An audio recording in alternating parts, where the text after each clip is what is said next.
जी, तो हमारे पास नया लफ्ज़ आ गया है। ठीक है, सबसे हमें ये इसकी पहली आवाज़ उठाते हैं, ये है प। इसकी आवाज़ क्या है? प। इसके आगे क्या है? अभी जो हमने नई आवाज़ सीखी क्या बना? पा। ठीक है, इसके आगे क्या लिखा है?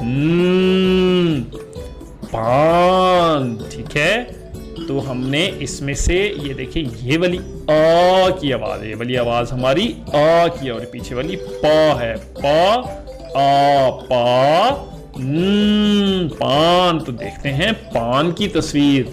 ये पान खा रहे हैं। पान आपको पता है हमें बाजार में मिलता है और हमारे लोग बहुत शौक से पान खाते हैं। आगे चलते हैं जी, तो हमारे पास एक नया लफ्ज है जो हमने आवाजों के जरिए पढ़ना है। ठीक है, इसकी क्या आवाज है?